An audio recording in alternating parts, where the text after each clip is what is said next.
Por que Moisés não pôde entrar na terra prometida? O erro fatal. Você já questionou a justiça de Deus? Moisés, o maior líder de Israel, o homem que falou com Deus face a face, que libertou Israel do Egito, que abriu o Mar Vermelho, que recebeu os 10 mandamentos, 40 anos de liderança fiel. E então, à beira da terra prometida, Deus diz não. Números 20:12. Visto que não crestes em mim, para me santificardes diante dos filhos de Israel, por isso, não introduzireis esta congregação na terra que lhes dei. Um erro. E 40 anos de serviço não bastam? Parece injusto, excessivo, até cruel. Mas quando você entende o princípio por trás disso, você verá que Deus não estava sendo severo, estava sendo santo. E estava ensinando uma verdade que todo líder precisa entender. A quem muito é dado, muito será cobrado. Preciso ser honesto com você. Durante anos este passagem me incomodou profundamente. Moisés golpeia uma rocha em vez de falar com ela. E Deus o proíbe de entrar na terra prometida?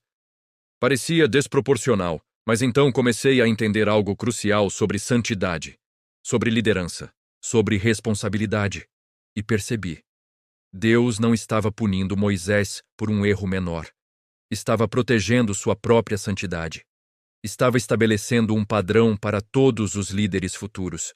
Estava dizendo: se você me representa diante do povo, você deve me honrar como santo, sempre, sem exceção. Fique comigo, porque vamos explorar não apenas o que Moisés fez de errado, mas por que a santidade de Deus exige padrões mais altos para líderes. E quando você entender isso, você nunca mais verá a liderança da mesma forma. Você entenderá que representar Deus não é apenas um privilégio, é uma responsabilidade sagrada. Vamos ao contexto. Números 20, 1, 13. Israel está no deserto de Zin, sem água, e fazem o que sempre fazem.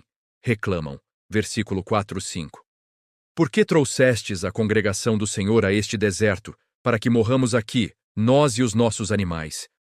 E Moisés está cansado. 40 anos ouvindo reclamações. 40 anos intercedendo. 40 anos liderando pessoas ingratas. E neste momento, ele quebra. Versículo 10. Moisés e Arão reuniram a assembleia diante da rocha, e Moisés lhes disse: Ouvi, rebeldes! Porventura, tiraremos água desta rocha para vós outros? Note o que ele disse. Porventura, nós tiraremos água? Não. Deus tirará a água. Moisés está tomando crédito pelo milagre de Deus. E então, versículo 11. Levantou a mão e com a vara feriu a rocha 2 vezes e saiu água copiosamente. Ele golpeou a rocha 2 vezes, quando Deus especificamente disse para falar com ela. Versículo 8. Tomai a vara e falai à rocha, e ela dará a sua água. Falar. Não golpear. Falar. Agora, aqui está o que a maioria perde. Este não foi apenas um erro de método. Foi violação de múltiplos princípios de santidade. Primeiro, desobediência deliberada. Deus disse falar. Moisés golpeou. E Moisés sabia a diferença. Porque 40 anos antes, Êxodo 17, Deus mandou golpear a rocha. Moisés obedeceu. A água saiu. Mas agora, Deus mudou a instrução para falar. Por quê? Porque o simbolismo mudou. A rocha representa Cristo. 1 Coríntios 10, 4. Cristo seria ferido uma vez, a cruz. Depois, apenas falamos, oração. Golpear 2 vezes destrói a tipologia. Sugere que o sacrifício de Cristo não foi suficiente. Segundo, raiva em vez de fé. Salmo 106, 32, 33. Também o provocaram junto às águas de Meribá, de sorte que sucedeu mal a Moisés por causa deles, pois lhe irritaram o espírito, e ele falou irrefletidamente. Falou irrefletidamente. A raiva o fez agir impulsivamente, e quando líderes agem na carne, em vez de no espírito, desastres acontecem. Terceiro, roubar glória de Deus. Porventura nós tiraremos água? Moisés tomou crédito, apresentou-se como fonte da provisão. Isto é grave, porque todo milagre deve apontar para Deus, não para o líder. Isaías 42, 8. Eu sou o Senhor. Este é o meu nome, a minha glória, pois não a darei a outrem. Quarto, deturpar o caráter de Deus. Ao golpear a rocha com raiva, Moisés apresentou Deus como irado, quando Deus estava sendo gracioso. Deus estava provendo água novamente, apesar da rebelião de Israel. Mas as ações de Moisés sugeriram que Deus estava frustrado, severo, impaciente. Ele deturpou o caráter de Deus diante do povo. Quinto, falhar em santificar o Senhor. Versículo 12. Visto que não crestes em mim, para me santificardes. Santificar, kadash, em hebraico, significa separar como santo, honrar como único, tratar como sagrado. Moisés falhou em separar Deus como santo. Tratou o milagre casualmente. Aproximou-se na carne, não no espírito. Agora, aqui está o princípio crucial. Deus tem padrões diferentes para níveis diferentes de liderança. Lucas 12:48. Aquele a quem muito foi dado, muito lhe será exigido, e aquele a quem muito se confia, muito mais lhe pedirão. Moisés não era um israelita comum. Ele era o líder. O que falava com Deus face a face. O que recebia revelação direta. O que representava Deus para todo o povo. E com esse privilégio veio responsabilidade massiva. Pense nisso. Se um israelita comum pecasse, havia ofertas de sacrifício, expiação, perdão. Mas quando um líder peca publicamente, as consequências são mais severas. Por quê? Porque o impacto é maior, a influência é mais ampla. A deturpação de Deus afeta mais pessoas. Tiago 3:1. Meus irmãos, não vos torneis, muitos de vós, mestres, sabendo que havemos de receber maior juízo. Maior juízo. Não porque Deus é cruel, mas porque ensinar é sagrado, representar Deus é santo.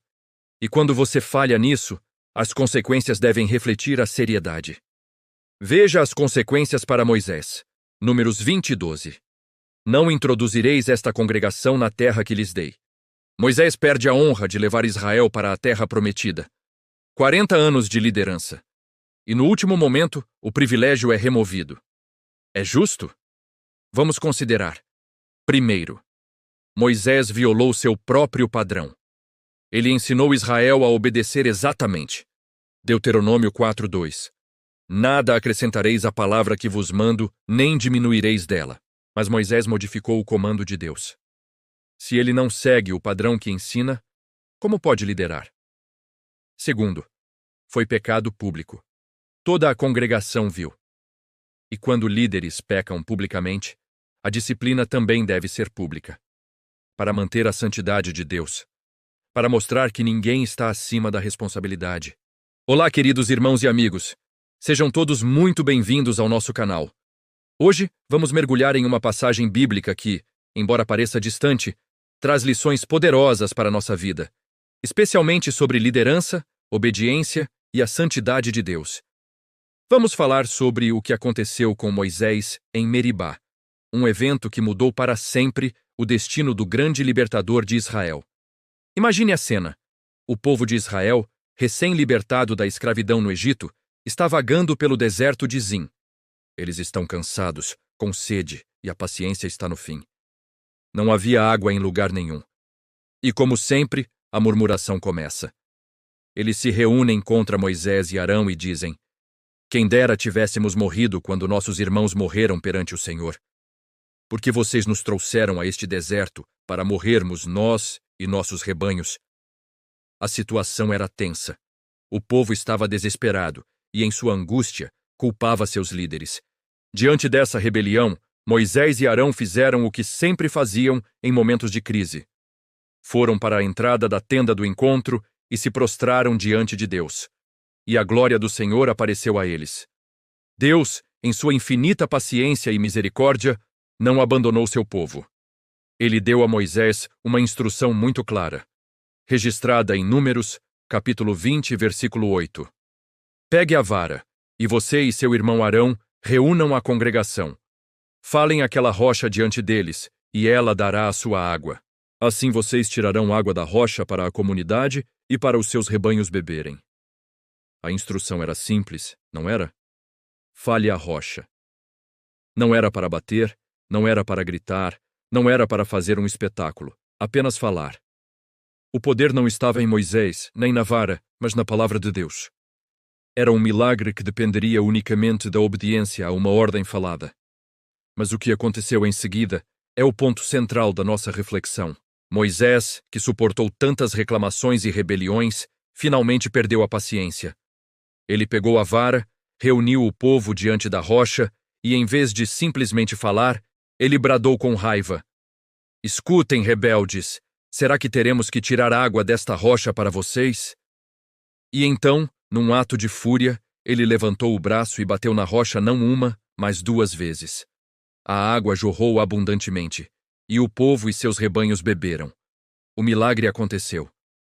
Deus, em sua graça, proveu a necessidade do povo, mas o coração de Deus ficou entristecido com a atitude de Moisés e Arão. O Senhor disse a eles imediatamente: "Visto que vocês não confiaram em mim para me santificar aos olhos dos filhos de Israel, vocês não conduzirão esta comunidade para a terra que eu lhes dei." Que palavras duras! Moisés, o homem que falou com Deus face a face, que liderou o povo para fora do Egito, não entraria na terra prometida. E por quê? A Bíblia nos dá algumas razões. Primeiro, a desobediência. A ordem era: fale a rocha. Moisés bateu na rocha. Pode parecer um detalhe pequeno, mas para Deus, a obediência exata é fundamental. Ele não nos chama para sermos criativos com suas ordens, mas para sermos fiéis. Moisés agiu por conta própria, modificando a instrução divina. Segundo, a raiva descontrolada. A ira de Moisés o levou a pecar. Ele chamou o povo de rebeldes e agiu com violência. Tiago 1:20 nos lembra que a ira do homem não produz a justiça de Deus. Como líderes, e todos nós somos líderes em alguma esfera da vida, somos chamados a agir com mansidão e domínio próprio, refletindo o caráter de Cristo, e não nossas frustrações. Terceiro, e talvez o mais importante, ele falhou em santificar a Deus.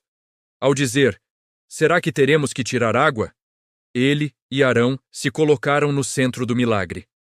Eles roubaram a glória que pertencia somente a Deus. O milagre não era sobre a habilidade de Moisés ou a mágica da vara. Era sobre o poder e a fidelidade de Deus. Ao bater na rocha, Moisés representou mal o caráter de Deus. Deus queria mostrar que sua palavra era suficiente.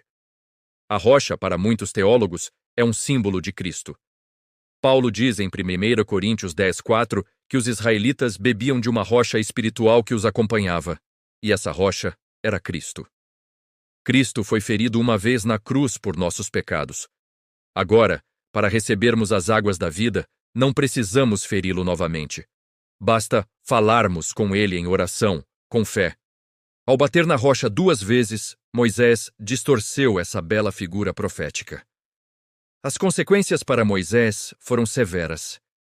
Ele, que sonhou por 40 anos em entrar em Canaã, só pôde vê-la de longe, do alto do Monte Nebo. Isso nos ensina que o pecado, mesmo para os maiores servos de Deus, tem consequências. E a responsabilidade é ainda maior para os líderes. O que fazemos em público, a maneira como reagimos sob pressão, reflete diretamente em como as pessoas veem a Deus. Essa história não é apenas sobre Moisés, é sobre nós. Quantas vezes, como o pastor Roberto, um líder de igreja que conheci, permitimos que a pressão nos leve a agir de forma impulsiva? Roberto era um homem dedicado, mas a congregação passava por divisões e murmurações. Em uma reunião administrativa tensa, sobrecarregado pela pressão, ele perdeu a calma. Ele não bateu em uma rocha, mas suas palavras foram duras e acusadoras. Naquele momento, ele não refletiu a paciência de Cristo. Assim como Moisés, ele se arrependeu amargamente depois. A situação se resolveu, mas a lição ficou. A liderança espiritual exige um nível mais alto de santidade e domínio próprio, porque representamos o próprio Deus. Então, o que podemos aprender com Meribá? Primeiro, a importância da obediência exata. Não vamos tentar melhorar os mandamentos de Deus. Segundo, a necessidade de controlar nossa raiva. Antes de reagir com fúria, vamos buscar a Deus em oração, como Moisés e Arão fizeram inicialmente. Terceiro, o nosso propósito principal é dar glória a Deus em tudo. Nossas vitórias, nossos dons, nossos milagres não são sobre nós, são sobre Ele. E, finalmente, entendemos que a responsabilidade de um líder é imensa. Nossas ações têm o poder de santificar ou profanar o nome de Deus diante das pessoas. A história de Moisés é um lembrete solene, mas também cheio de esperança. Apesar de sua falha, Moisés é celebrado na Bíblia como um grande herói da fé. Deus o perdoou, e a tradição nos diz que ele esteve com Jesus no Monte da Transfiguração. Isso nos mostra que, mesmo quando falhamos, a graça de Deus é maior. O importante é nos arrependermos, aprendermos a lição e continuarmos a buscar a santidade em nossa caminhada. Que a lição de Meribá nos inspire a sermos líderes, pais, amigos e servos mais fiéis. Que possamos aprender a falar quando Deus manda falar, a calar quando Ele manda calar, e a sempre, em todas as coisas, dar a Ele toda a glória. Vamos orar juntos. Senhor Deus, Pai de amor e misericórdia, nós te agradecemos pela Tua palavra, que é lâmpada para os nossos pés. Perdoa-nos pelas vezes em que, como Moisés, agimos por impulso, movidos pela raiva e pela frustração. Perdoa-nos por todas as vezes em que tomamos para nós a glória que pertence somente a Ti. Ajuda-nos a sermos obedientes em cada detalhe, a controlar nosso temperamento e a Te santificar em tudo o que fazemos. Que nossas vidas sejam um reflexo do Teu caráter santo e amoroso. Dá-nos a graça de liderar com mansidão e de sempre apontar as pessoas para Jesus, a verdadeira rocha da nossa salvação. Em nome de Jesus, nós oramos. Amém. Obrigado por ter ficado conosco até aqui. Se esta mensagem tocou seu coração, deixe seu comentário. Compartilhe com alguém que precise ouvi-la e não se esqueça de se inscrever no canal para mais reflexões como esta. Que Deus abençoe sua vida abundantemente. Até a próxima.